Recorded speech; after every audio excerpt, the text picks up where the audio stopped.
Melhores carros até 52 mil reais. Para você que está pensando em trocar de carro ou quem sabe até comprar seu primeiro carro, mas tem dúvida qual seria a melhor opção para mim, para o meu bolso, para as minhas prioridades ao escolher um carro, né? Então, venho trazer várias sugestões interessantes nessa faixa de preços, separadas aqui em duas partes.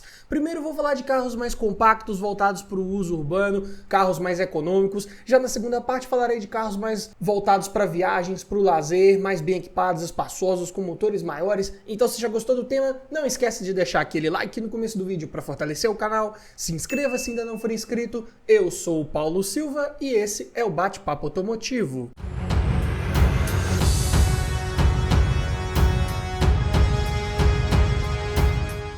E todos os preços que eu disser nesse vídeo foram cotados em fevereiro de 2024, começando com o primeiro da lista, para você que quer um carro com bom desempenho e ainda uma excelente economia de combustível, dá para pensar no Volkswagen Up, versão Cross, motor 1.0 12 válvulas TSI Turbo, né? Flex manual 4 portas ano 2017, tabela R$ 53.379. Eu sei, passei um pouquinho da linha aqui, extrapolei a nossa linha de corte, mas dependendo do estado de conservação, da urgência do vendedor em vender um veículo desse, você sim pode negociar um desconto e chegar nos 52 mil reais, pegar um carro aí que já vem equipado com o motor da linha A211 TSI, né, 3 cilindros, duplo comando de válvulas no cabeçote acionado por correia dentada de longa duração, com variador de fase tanto para admissão quanto para o escape, com sistema de admissão por turbo compressor e injeção direta de combustível. Uma receitinha interessante que faz esse motor entregar 101 cavalos de potência na gasolina e 105 no etanol, com torque de 16,8 kgfm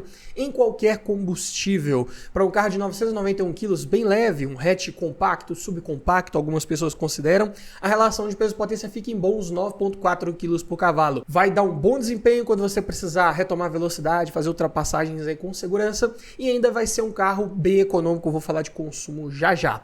Mas aqui é equipado com câmbio manual de 5 marchas, é o MQ200 de engates bem justos, precisos, referência no mercado quanto à precisão de engates. Porta-malas tem 285 litros de capacidade. Ok, não é um porta-mala dos maiores da categoria, mas para a proposta desse veículo tá razoável. E ainda conta com o banco traseiro rebatível. Os pneus são nas medidas 185/60/15, bem convencionais para o nosso mercado. E o consumo, pegando dados oficiais aqui, na cidade é um carro que faz 9,5 km por litro com etanol e 13,7 com gasolina. Já na estrada, 10,4 no etanol e 14,7 na gasolina, podendo fazer números até melhores, dependendo da sua forma de guiar, do trajeto e do trânsito que você pegar. É um carro de fato bem econômico em qualquer situação. E de série, nessa versão Cross, né, aventureira, já vem equipado com direção elétrica, com ajuste de altura e vidro elétrico nas portas dianteiras, travas e retrovisores elétricos, alarme, rodas de liga leve, computador de bordo, duplo airbag frontal, freios ABS, encosto de cabeça para todos os ocupantes, faróis e lanternas de neblina, sensor de estacionamento traseiro e Isofix. E os opcionais de ar-condicionado e bancos de couro. E o sistema de som era opcional. Se equipado, vinha com leitor de CD, USB e conexão Bluetooth. E tinha também a opção de instalar um GPS à parte, que vinha ali na parte superior do painel, que acrescentava mais algumas funções interessantes, só que curiosamente quando vinha com esse GPS instalado, perdiam-se as conexões USB e Bluetooth. Então vale pôr na ponta da caneta aí o que faz mais sentido, o que é mais importante para você. Mas eu diria que aqui ele tem uma lista de equipamentos bem interessante, só peca por não trazer ar-condicionado de série. Era um item que tinha que ser pago à parte, então alguns desses Up que você vê rodando aí nas ruas, pode ser que não tenham o ar-condicionado instalado. É um item que vai fazer toda a diferença na sua comodidade, no seu conforto a bordo e na facilidade de revenda futura. Além disso, o Up, como principais pontos positivos, tem o seu motor resistente, confiável, se você cuidar bem, se você fizer as manutenções de forma correta e pegar um carro que tenha sido bem cuidado também pelos donos anteriores. Não adianta de nada você comprar um carro desse, que o dono não tenha utilizado o óleo correto, tenha passado dos prazos de troca e não tenha feito as manutenções preventivas. Pode sim dar problema aí na sua mão, e aí não é legal, né? Mas entrega um bom desempenho com excelente consumo de combustível, ótima estabilidade ao fazer curvas, é um carro que curva com segurança, com tranquilidade. Ao mesmo tempo ele é bem compacto, então ótimo para o trânsito urbano, bom para encontrar vagas para estacionar. Foi inclusive muito bem avaliado pelo Latte NCAP de sua época. É um carro que veio num projeto então totalmente novo, utilizando aços de ultra alta resistência em vários pontos específicos ali do monobloco, nas colunas, na célula de sobrevivência ali dessa carroceria, para dar excelente rigidez estrutural em caso de colisão e proteger os ocupantes. Também para quem gosta de um visual mais aventureiro, tá aí uma excelente opção de compra, mas é claro que você tem que ficar ligado com alguns detalhes. Por exemplo, falta ponteiro de temperatura do líquido de arrefecimento no quadro de instrumentos, falta também ajuste de altura do cinto de segurança para o motorista e passageiro do banco dianteiro, falta vidro elétrico nas portas traseiras, não vinha nem como opcional. O Up tem esse ponto negativo, né, como uma limitação de projeto ali das portas traseiras pelo espaço mesmo, não era possível instalar esse item. Além disso, espaço interno vai ser reduzido, o acabamento também ele é fraco, plástico duro para todo lado, inclusive em alguns pontos ali nem tampa a porta por inteiro, fica um pouco de lata aparecendo ali no forro de porta, o que não é legal. Além disso, o apoio de cabeça dos bancos dianteiros ele é integrado, muita gente não gosta dessa solução, então vale ser mencionado aqui, mas ele está ali para cumprir a sua função principal, que é evitar o efeito chicote caso ocorra uma colisão na traseira. E também não é um veículo homologado para receber reboque ou carretinha, então não dá para puxar um trailer com esse carro aí, por exemplo. Mas passando para o segundo da lista, para você que busca uma outra opção interessante de hatch compacto, mas aqui já numa pegada um pouco mais esportiva, dá para pensar no Fiat Uno Sport 1.3, 8 válvulas, flex manual, ano 2017, tabela R$ 48.748. Aqui já deixei bem abaixo da nossa linha de corte para você ter um bom espaço ali para negociar dentro do seu orçamento de R$52 mil. Aqui ele já é equipado com os então novos motores Firefly, motores modernos utilizados hoje em dia em vários veículos da marca, de comando de válvulas simples no cabeçote acionado por corrente, então não precisa trocar correia dentada periodicamente, o que é um bom ponto positivo, e é um motor equipado com variador de fase tanto para as válvulas de admissão, que é aquele sistema multi-air de cabeçote da Fiat, bem interessante, e o comando de válvulas de escape, ele vem com a polia variável ali, que também muda o tempo e abertura das válvulas de acordo com a necessidade, com a carga do motor. Isso faz ele entregar uma potência de 101 cavalos na gasolina, 109 no etanol, com torque de 3,7 kg/m na gasolina e 14,2 no etanol, que são números também muito bons para um carro de 1.055 kg, mais pesado que o Up, também é um pouco maior. Então a relação de peso-potência fica ainda em bons 9,7 kg por cavalo, vai te entregar um bom desempenho, boas respostas ao acelerar ou retomar velocidades aí, sem sombra de dúvidas. O câmbio não tem nada de esportivo, ele é um manual de 5 marchas aí bem convencional da Fiat, ele é o C513, os engates de marcha já são mais imprecisos, você tem que se acostumar com a posição ali das marchas, mas de uma forma geral é um câmbio bem resistente, bem dimensionado para o torque de saída desse motor. Porta-malas 280 litros de capacidade, considerado pequeno também para a categoria, conta com o banco traseiro rebatível e opcionalmente podia vir com um banco bipartido. Pneus mesmas medidas do Up, 85/60/15, e o consumo na cidade é de 9,2 km por litro com etanol, 12,9 com gasolina. Estrada 10,1 no etanol e 14 na gasolina, outro aqui bem econômico que quando você precisar de desempenho também vai entregar. Nessa versão Sporting de série vem com direção elétrica, com ajuste de altura, vidro elétrico nas portas dianteiras, travas elétricas, rodas de liga leve, ar-condicionado, computador de bordo, sistema start-stop que desliga o motor em situações que você para ali no engarrafamento, no congestionamento, e isso é muito bom para economizar combustível. Por isso esse carro é tão econômico também dentro de cidade. Além disso, ele conta com duplo airbag frontal, freios ABS e faróis dianteiros de neblina.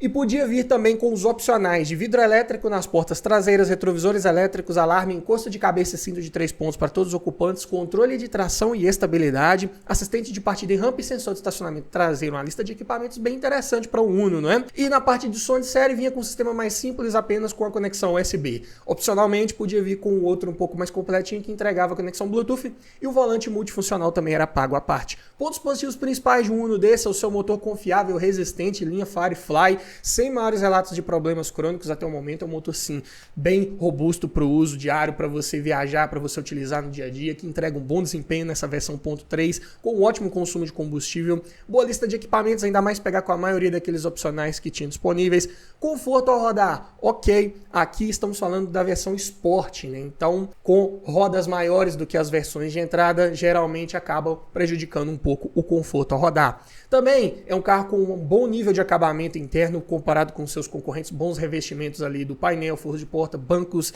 em tecido também de boa qualidade. Nessa versão Sporting, ele conta com uma suspensão modificada para dar um pouco mais de estabilidade. Amortecedores aqui são mais rígidos, assim como as molas também, e isso faz toda a diferença para te dar mais segurança e confiança ao fazer curvas de alta velocidade. E é um carro que ainda tem uma boa altura do solo, ele não foi muito rebaixado. O vão livre mínimo para o solo é de 170 milímetros, então vai passar por lombadas e entradas e saídas de rampas de garagens sem raspar com facilidade. Mas ele tem seus pontos de atenção, é outro aqui de espaço interno mais reduzido para quem vai no banco traseiro, porta-malas é pequeno.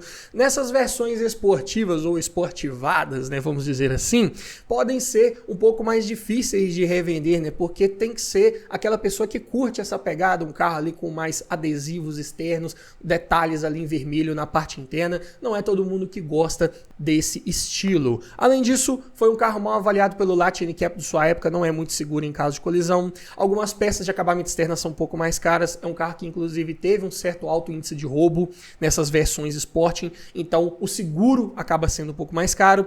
E mesmo nessa versão considerada esportivada, vamos dizer assim, um dos principais pontos negativos aqui é que ele vem com freios dianteiros do tipo disco sólido.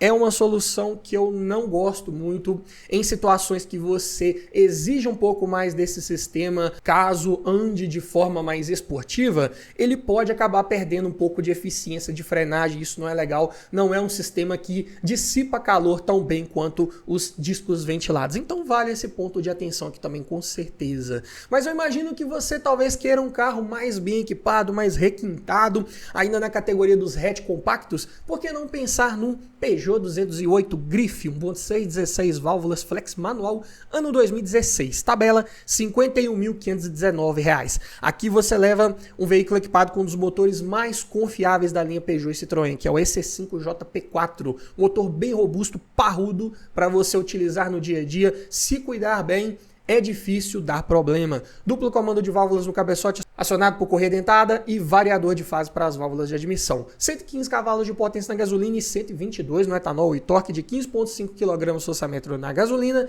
e 16,4 no etanol. Números bons para um carro de 1.153 kg, mais pesado um pouco que o Uno, mas ainda assim mantém uma boa relação de peso-potência de 9,5 kg por cavalo. Esse motor 1.6 aqui, ele faz toda a diferença para entregar um bom desempenho para esse veículo. O câmbio é manual de 5 marchas, MA/5, bem utilizado também na linha Peugeot e Citroën. Engates de marcha que não são tão imprecisos quanto os do Uno, mas também não chega a ter aquela precisão do Up, né? Tá no meio termo, vai bem para um uso diário. Porta-malas 285 litros de capacidade, empatando com o Volkswagen, mas aqui conta com banco traseiro rebatível e bipartido de série.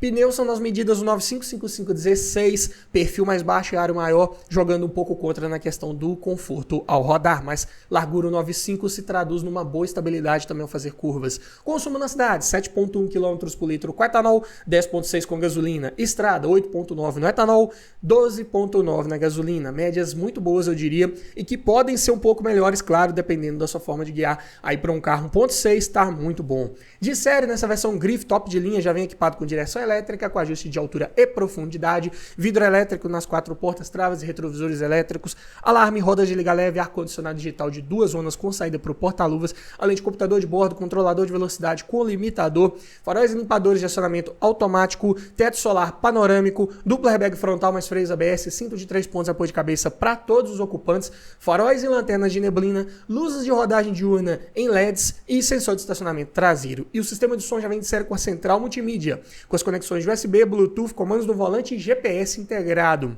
Então aqui dos hatch compactos, ano 2016 eu diria que é um dos mais completos, um dos mais bem equipados, com certeza, e que entrega também um conjunto mecânico bem confiável, bem resistente. É claro, não é como qualquer motor, para você comprar de olho fechado, sem fazer uma boa avaliação de um veículo antes de fechar negócio. Você tem que olhar ali todo o histórico de manutenção, pegar as notas de revisão que o dono anterior tenha guardado ali, que é bem importante. Você ver quando foi feita a troca de óleo, uma troca de correia dentada, verificar como esse carro foi bem cuidado ou não, para saber se vale ou não a pena fazer a compra de um veículo desse. E não só isso, mas também verificar toda a parte de documentação, parte estrutural, ver se esse carro não passou por nenhuma colisão séria que pode ter danificado a estrutura dele e, consequentemente, comprometido a segurança. E para te ajudar nessa hora de avaliar um carro, eu desenvolvi um e-book completinho com mais de 280 itens ali distribuídos num checklist para te ajudar a não esquecer de nenhum item importante na avaliação de veículo. E para cada item desse também lá tem descrito o que você deve observar. Dessa forma você vai garantir uma compra mais criteriosa, mais segura, mais objetiva e vai aumentar muito as suas chances de levar um excelente veículo para sua garagem. Então, link na descrição e no primeiro comentário fixado para o nosso e-book Como Avaliar um Carro Usado, o guia completo. Além disso, esse motor 1.6 aí do Peugeot tem um bom desempenho, com boa oferta de peças no mercado, você encontra tudo com certa facilidade, boa economia de combustível até se tratando de ser 1.6, né? Boa lista de equipamentos, eu diria uma das melhores da categoria, com um bom acabamento interno, boa qualidade dos materiais utilizados, bons encaixes entre as peças, que não faz muito ruído com o passar do tempo, o que é ótimo. Por essas outras razões, o 208 aqui se torna uma excelente opção de custo-benefício. Mas é claro que nem tudo são flores, é um carro que tem seus pontos de atenção como qualquer outro. Por exemplo, o espaço interno ainda é reduzido, estamos falando ainda de um carro compacto, porta-malas é pequeno, pneus são de perfil baixo, jogam contra na questão do conforto ao rodar. Peças de acabamento, principalmente as peças externas, são um pouco mais caras do que num Gol, num Onix, num HB20. Por exemplo, usa aqueles faróis com luzes de rodagem diurna em LEDs, né? Se precisar trocar, saiba que são mais caros, infelizmente. Consequentemente, o seguro de um carro desse também fica mais caro comparado com seus concorrentes. O 208 também foi mal avaliado pelo Latino-Cap de sua época, obteve 2 estrelas para adulto e 3 para criança no teste de colisão, seguindo os protocolos da época. Então, não é relativamente muito seguro. E por essas outras razões, é um carro de revenda mais difícil, desvaloriza um pouco mais comparado com seus concorrentes. Então, algo para ficar ligado também. Mas para você que quer um carro de melhor revenda, um carro bem procurado no mercado, e que ainda entregue uma boa lista de equipamentos, um bom nível de tecnologia embarcada, dá para pensar no Volkswagen Fox Pepper 1.6 16 válvulas flex manual 2015, tabela R$ 50.077. Aqui, assim como na versão Highline, ele vem equipado com o motor da linha EA211 MSI. Ele é um 4 cilindros aspirado, diferente do TSI que eu falei lá no Up. Pertence à mesma família, só que aqui com algumas diferenças. É um duplo comando de válvulas no cabeçote, acionado por correia dentada de longa duração, e variador de fase para as válvulas de admissão, no caso aqui do Fox. Então a potência fica em 110 cavalos na gasolina e 120 no etanol, com um torque de 15,8 kgfm na gasolina e 16,8 no etanol. Números bons também para um carro de 1.105 kg. Dessa forma, a relação de peso-potência fica em 9,2 kg por cavalo. Estamos falando só de carros de bom desempenho até o momento, né? Isso porque ainda nem chegamos nos veículos mais focados em viagens. Olha só que interessante. E aqui, equipado com um câmbio manual de 6 marchas, que é a cereja do bolo desse carro, é o MQ206F. É um câmbio de relações mais alongadas, principalmente a sexta marcha. É possível ter um câmbio assim, porque tem um motor com fôlego de sobra. Então, em velocidades de cruzeiro ali acima de 100 km por hora, de sexta marcha, esse câmbio está ali próximo dos 2.000 RPMs. Isso é ótimo para a economia de combustível, principalmente em viagens. O porta-malas, entretanto, é pequeno, 270 litros de capacidade, menor do que até o Up, que nós já falamos. E conta com o banco traseiro rebatível e corrediço. Infelizmente, o Fox não tinha opção de banco bipartido. Pneus medidas 195/5515, medidas bem tradicionais aí também para o nosso mercado, mas de perfil mais baixo, também jogando contra na questão do conforto ao rodar. Consumo na cidade, 7,6 km por litro com etanol, 10,8 com gasolina. Estrada, 8,4 no etanol e 12 na gasolina. Na prática, pode ir tranquilo que é um carro que faz bem mais do que esses 12 km por litro na estrada com gasolina. Eu diria que médias entre 14 e 15 km por litro são bem plausíveis de você alcançar na estrada sem maiores dificuldades. E nessa versão Pepper, que é uma das mais bem equipadas, vem de série com direção elétrica, com ajuste de altura e profundidade, além de vidro elétrico nas 4 portas, travas e retrovisores elétricos, alarme, roda de liga leve, ar-condicionado, computador de bordo, duplo airbag frontal, freios ABS, faróis e lanternas de neblina, sensor de estacionamento dianteiro e traseiro e controle de tração. E ainda tinha os opcionais de bancos de couro, controlador de velocidade, faróis limpadores de acionamento automático, retrovisor fotocrômico, teto solar elétrico, controle de estabilidade, encosto de cabeça para o quinto ocupante, além de assistente de partida em rampa e luz de conversão estática, que quando você gira o volante para um lado para fazer uma curva ali, dobrar uma esquina e liga a seta para aquele lado específico, o farol de neblina correspondente também acende para melhorar a visibilidade, o que é interessante. Além disso, na parte de som de série vem com leitor de CD USB e conexão Bluetooth.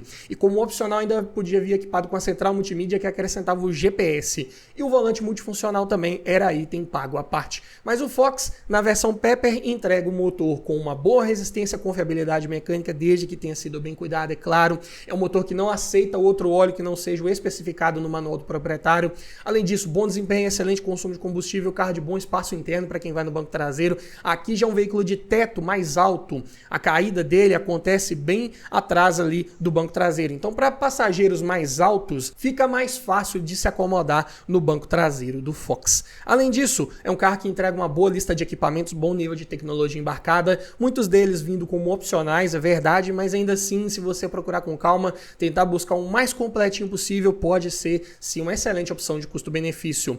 Banco traseiro corrediço é um carro que fica um pouco mais versátil, dá para tentar modificar um pouco aquele espaço para bagagens ou espaço para quem vai no banco traseiro, dependendo do que você precisar. É um carro de posição mais elevada de dirigir para quem gosta da pegada, sem perder em estabilidade, ainda passa boa confiança ao fazer curvas. Como pontos de atenção, vários relatos de óleo baixando nesses motores MSI, geralmente ocasionado por falha em vedação nos anéis de segmento ou retentores de válvulas. Não é algo que aconteceu cronicamente em todas as unidades, mas em algumas sim, e vale ser mencionado aqui para você ter uma atenção redobrada quando for olhar um carro desse para comprar. Além disso, o porta-malas é pequeno, colunas A que sustentam o para-brisa ali, elas são mais largas, então prejudicam um pouco a visibilidade, aumentam a área de ponto cego numa situação de cruzamento ou de ultrapassagem.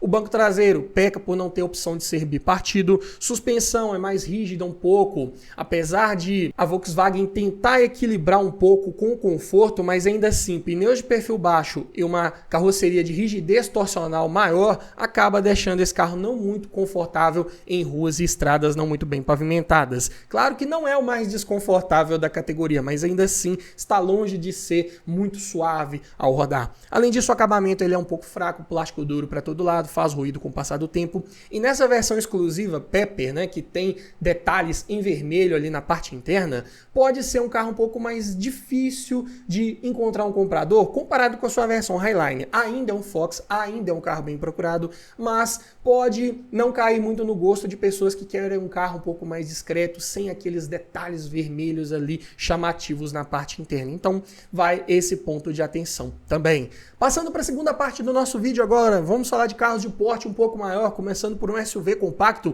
um dos mais famosos, procurados do nosso mercado, que é o Ford EcoSport Freestyle. 1.6, 16 válvulas, flex manual, ano 2014. EcoSport de terceira geração. Tabela R$ 50.213. Aqui já equipado com os então novos motores da linha Sigma, um dos mais confiáveis da linha Ford, de duplo comando de válvulas no cabeçote acionado por correia dentada de longa duração. Aqui no EcoSport é um motor que entrega uma potência de 110 cavalos na gasolina e 115 no etanol, com torque de 15,7 kg/m na gasolina e 15,9 no etanol. Para um SUV compacto de 1.243 kg, a relação de peso-potência fica em 10,8 kg por cavalo. Aqui já é um carro de desempenho mais no limite para sua proposta. Ainda não vai fazer feio, mas se você colocar ali 3, 4 passageiros mais porta-malas carregado, vai ficar um pouco lento, você vai ter que antecipar um pouco mais as suas retomadas de velocidade e ultrapassagens. Câmbio manual de 5 marchas, IB5, bons engates, justos, precisos. Porta-malas pequeno, 362 litros de capacidade.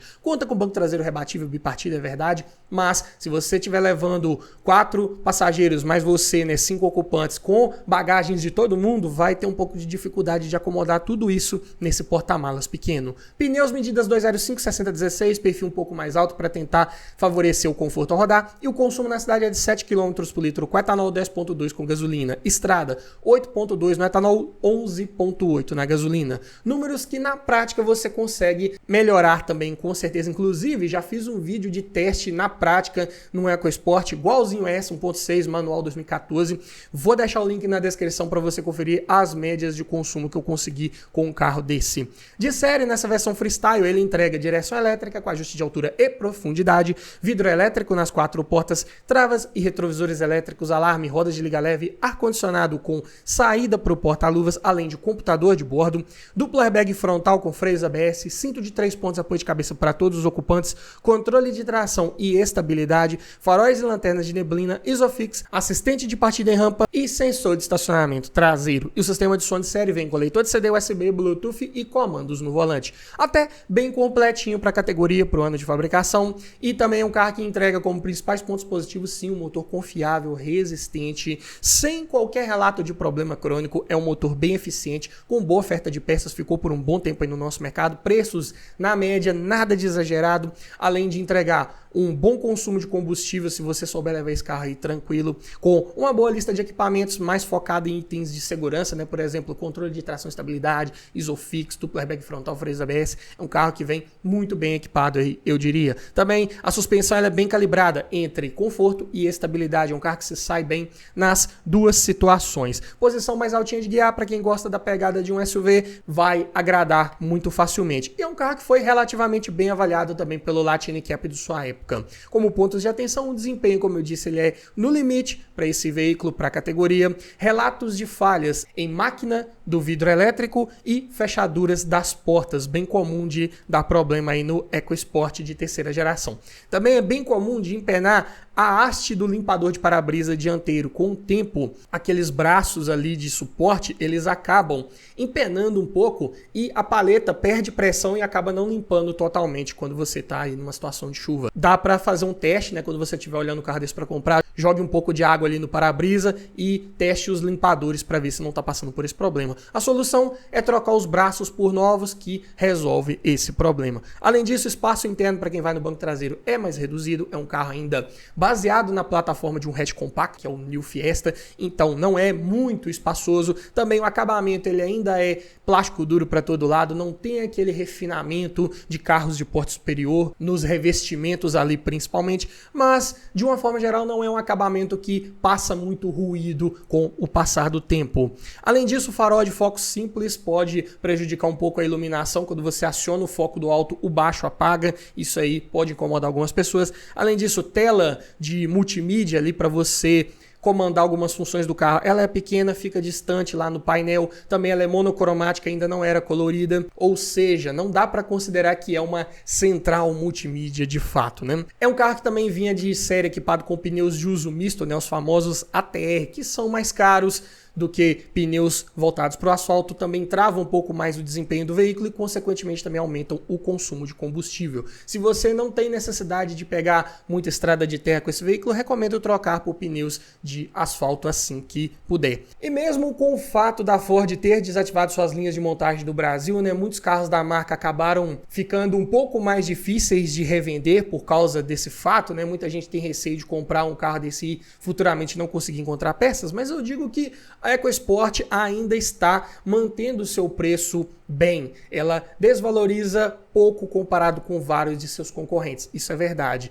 Mas é um carro que tem algumas peças de acabamento ali um pouco mais caras também do que alguns de seus concorrentes, se você optar por peças originais que ainda encontra no mercado. Então fica a dica.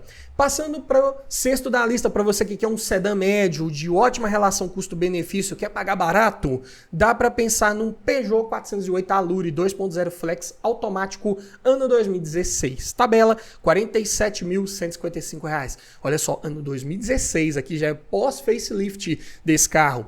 Sedã médio, automático 2.0, R$ 47.000. É difícil um concorrente nessas características ser mais barato. Então, fica a dica aí de um veículo interessante, com motor da linha EW10A, bem utilizado em Peugeot, Citroën, em vários veículos da marca, bem confiável, robusto, resistente, de duplo comando de válvulas no cabeçote acionado por correia dentada, e variador de fase para as válvulas de admissão. Potência aqui é de 143 cavalos na gasolina, 151 no etanol, com um torque de 20 kgfm na gasolina e 22 no etanol. Números bons para um carro pesado de 1.494 kg, quase 1.500. Para um sedã médio isso é muito. Mas mesmo assim a relação de peso-potência ficou em bons 9,9 kg por cavalo. Ainda vai entregar um desempenho bem satisfatório.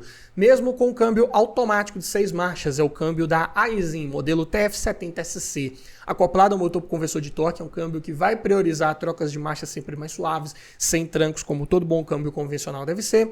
Só que, na prática, ainda assim vai ter um desempenho bem legal e é um câmbio confiável, né? Diferente dos antigos AL4 que vinha nesses Peugeot 408, que davam mais problemas, esse aqui da Aisin, se você cuidar da manutenção preventiva da troca de óleo no tempo correto, vai ser difícil dar problema. Só que um outro detalhe que você tem que ficar ligado também com esses câmbios não é no câmbio em específico, mas no líquido de arrefecimento lá no motor, porque esses câmbios usam trocador de calor para refrigerar o óleo, né? E para refrigerar é com o líquido de arrefecimento do motor. Ele passa ali no trocador de calor e retira calor do óleo da transmissão. E se o dono anterior ou você ficar colocando água de torneira lá no líquido de arrefecimento, não cuidar para colocar o aditivo na proporção correta, vai causar corrosão muito facilmente por toda a tubulação, todas as galerias onde esse líquido passa, inclusive no trocador de calor. E se esse trocador de calor furar por causa de corrosão, vai misturar água no óleo e aí vai causar um dano sério e caríssimo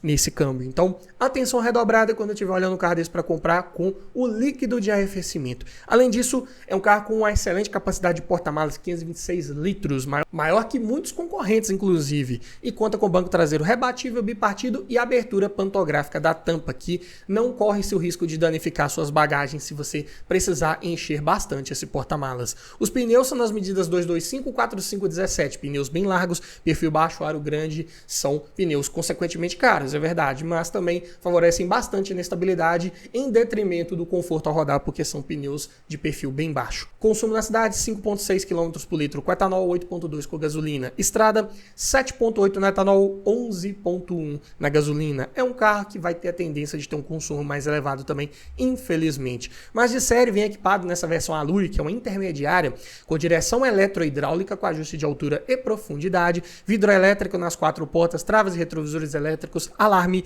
rodas de liga leve, ar-condicionado digital de 2 zonas com saída para o porta-luvas, além de computador de bordo, controlador de velocidade com limitador, faróis de acendimento automático, banco do motorista com ajuste para lombar, sendo que também os bancos são em couro, além de 6 airbags mais ABS, controle de estabilidade, encosto de cabeça e cinto de 3 pontos para todos os ocupantes, faróis dianteiros de neblina mais lanterna traseira de neblina, luzes de rodagem diurna em LEDs, Isofix e sensor de estacionamento traseiro. Sistema de som de série vem com leitor de CD, USB, conexão Bluetooth e comandos na coluna de direção, ali como todo bom carro francês de época.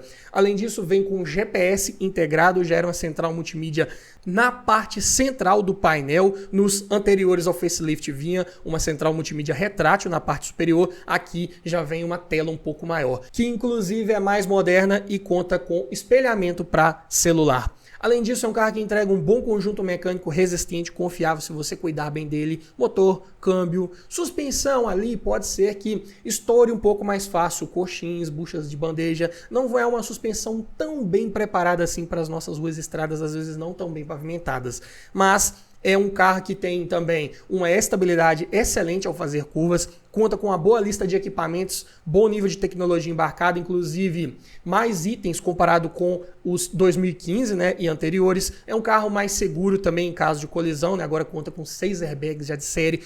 Acabamento bom também para a categoria, boa qualidade dos materiais utilizados, bom espaço interno para quem vai no banco traseiro e boa capacidade de porta-malas. Por isso, carro de excelente relação custo-benefício, mas alguns pontos de atenção valem ser ressaltados. Primeiro que os pneus são de perfil baixo, já mencionei, então não é muito confortável rodar. Suspensão também de calibragem mais voltada para estabilidade, uma suspensão bem rígida, é um carro de batida bem seca de suspensão, fique ligado. Consumo de combustível é mais elevado, além de peças mecânicas e peças de acabamento de uma forma geral serem um pouco mais caras. Isso aí é normal em veículos da linha Peugeot de época, principalmente esses com motor 2.0. Além disso, carros com alto índice de roubo, esses 408 também. Consequentemente, o seguro acaba ficando mais caro e são veículos hoje mais desvalorizados, né? Como eu disse, é um carro difícil de encontrar nessa faixa de preço, nesse ano de fabricação e com tudo que ele entrega, porque caiu bastante de preço ao longo dos anos. Consequentemente, quando você tiver um carro desse e ficar com ele por um tempo, também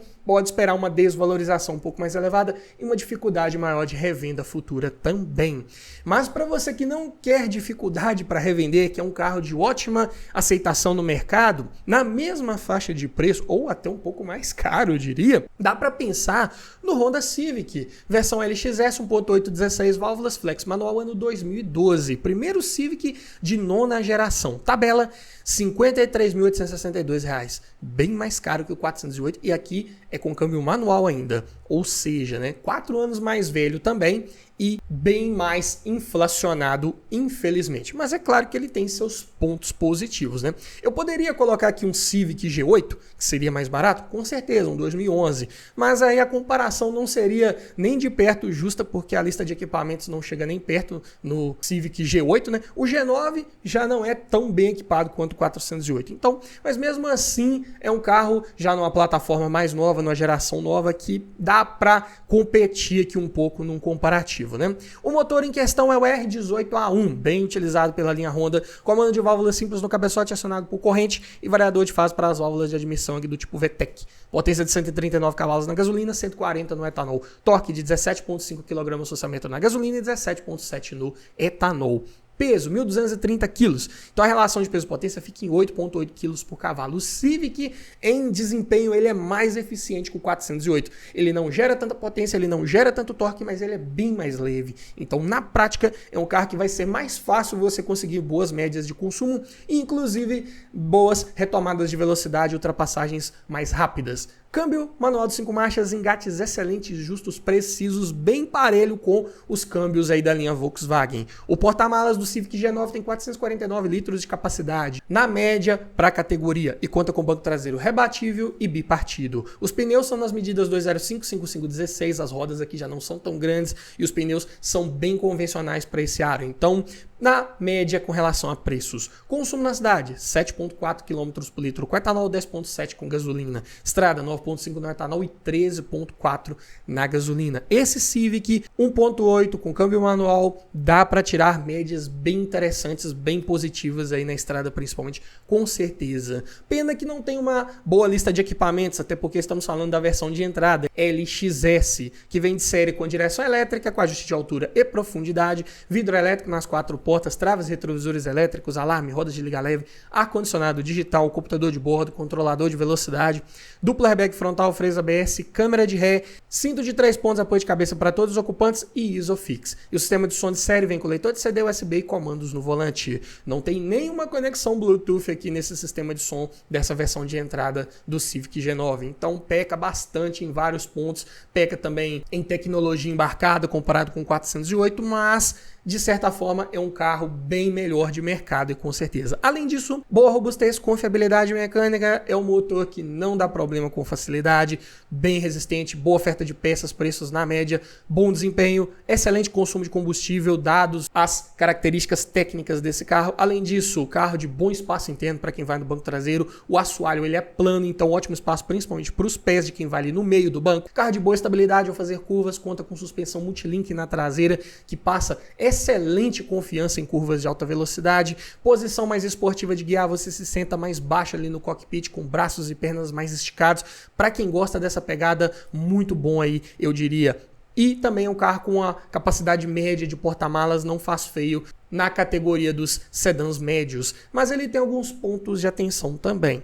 O motor trabalha com tuchos mecânicos. Então ele exige ajuste periódico preventivo de folga de válvulas. Se você não fizer essa manutenção a cada 40 mil quilômetros ou 2 anos aproximadamente, é um motor que pode passar a perder potência e gastar mais combustível, que não é legal. Suspensão de batida mais seca, mais dura, rígida, voltada para estabilidade, voltada para esportividade, passa pouco conforto ao rodar. Na prática, tem um comportamento bem parecido com o Peugeot 408. Suspensão traseira, eu disse que ela é multilink, independente, ela exige alinhamento periódico preventivo. Além disso, buchas hidráulicas são utilizadas em maior quantidade, é uma suspensão que tem mais braços de controle, então mais componentes para serem trocados e de preço mais elevado, algo que você tem que pôr na ponta da caneta também antes de comprar um carro desse.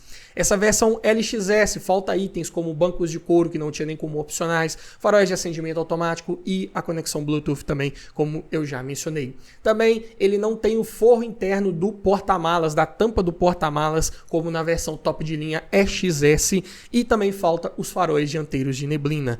Também o Civic de 9ª geração não conta com marcador de temperatura do líquido de arrefecimento no quadro de instrumentos, o que eu considero também bem negativo. Mas passando aqui para o 8º da lista, para você que gosta da pegada de um hatch médio, um carro também que entrega um bom desempenho, por que não pensar no Chevrolet Cruze Sport 6 LT 1.8 16 válvulas flex manual 2012, tabela R$ 50.826. Aqui também você consegue pegar um carro desse só no ano de 2012, abaixo dos R$52 mil.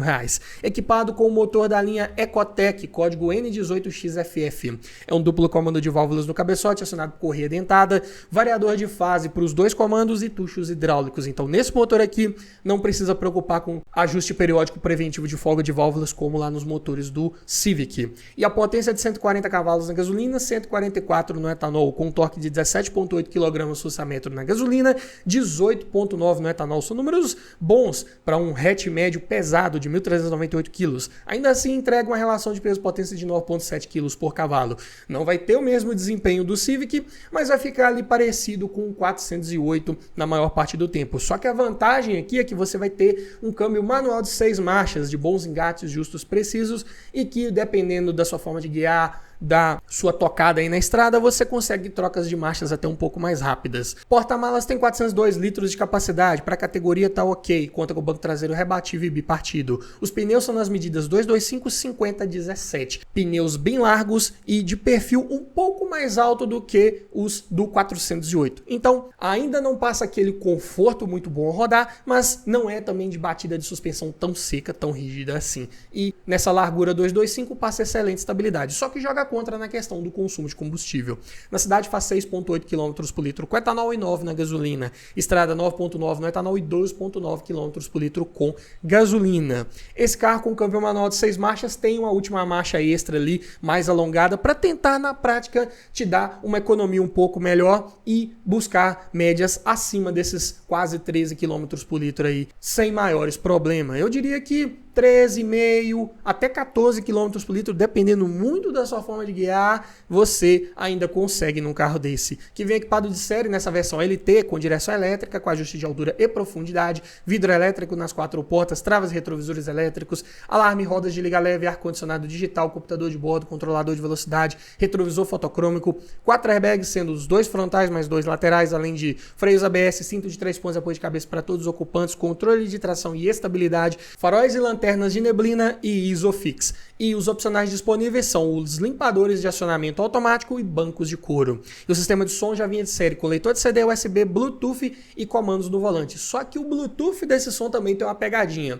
Ele só é compatível com chamadas que você faça ou receba. Ele não é compatível com reprodução de músicas que você tenha no seu celular. Então, um ponto negativo aqui também. Mas entrega como principais pontos positivos um motor também confiável, resistente, sem maiores problemas crônicos graves que possam te dar um gasto extra não esperado, né? Tem alguns detalhes crônicos ali, mas são coisas mais pontuais, simples de resolver. Por exemplo, é muito comum de ocorrer vazamento de óleo ali pelo diafragma ou filtro anti-chama, como algumas pessoas também conhecem, né? É uma peça relativamente barata de trocar, simples de trocar, e que num primeiro momento que ela falhar não vai comprometer todo o funcionamento do motor, mas é algo que vale também ser mencionado aqui. Além disso, desempenho ok para a categoria, consumo de combustível ok, na maior parte do tempo. Se você resolver acelerar muito, pisar com esse carro, vai ter um consumo mais elevado, mas tem uma boa lista de equipamentos, mesmo numa versão de entrada,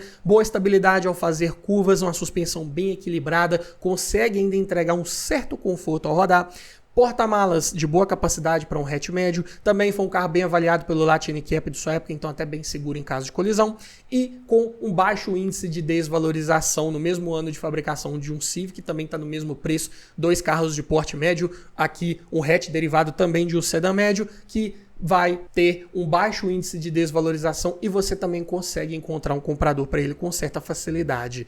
Pontos de atenção, recomendei a versão com câmbio manual aqui porque a automática, que é a GF6, é um câmbio que nesses primeiros anos do Cruze costumavam dar problema numa peça lá dentro que chama anel mola, que costumava quebrar nesses Cruze de 2012 a 2014 principalmente. Foi resolvido nos 2015 em diante, mas aqui nesses primeiros eu recomendo pegar com câmbio manual para evitar esse problema que pode te dar um gasto extra também inesperado.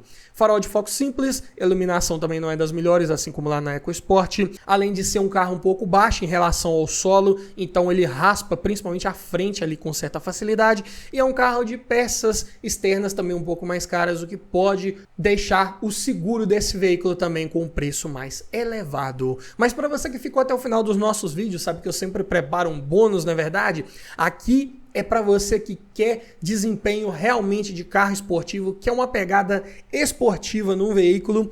Por que não pensar no Renault Fluence GT 2.0 16 válvulas turbo gasolina manual ano 2014? Tabela R$ 50.959. 2 anos mais novo que Civic e Cruze Sport 6 e com um motor bem mais tecnológico, vamos dizer assim, né? Aqui ele é baseado, é um motor da linha F4R, da mesma família, só que teve toda uma modificação mecânica e eletrônica para esse motor entregar melhores números de desempenho.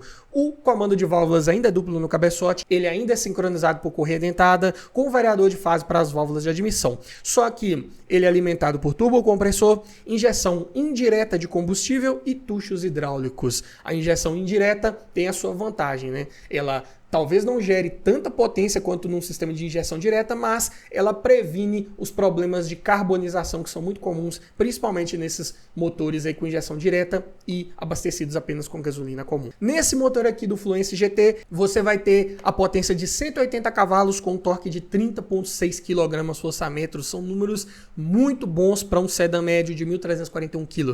A relação de peso-potência vai ficar em 7,5 kg por cavalo. Desempenho esplêndido, respostas, retomadas de velocidade mais do que rápidas e eficientes com esse carro, com certeza. E com o câmbio manual de 6 marchas, que aqui já tem umas relações de marcha um pouco mais encurtadas, principalmente da quinta para baixo, para dar mais fôlego, mais agilidade para esse veículo, e uma cesta um pouco mais alongada para quando você quiser andar de forma mais tranquila, economizando combustível. Porta-malas tem 530 litros de capacidade, um número muito bom para a categoria, e ainda conta com o banco traseiro rebatível e bipartido. Pneus são nas medidas 205, 55, 17. Pneus que também podem ser um pouco mais caros, ainda são considerados de perfil baixo, só que não tão largos quanto os pneus do Cruze. Consumo na cidade, 8,1 km por litro. Na estrada, 13,5. É um motor muito eficiente. Ele entrega muito desempenho quando você precisa, mas se você andar de forma tranquila, ele também sobra desempenho. Você não vai precisar exigir quase nada dele para manter velocidade,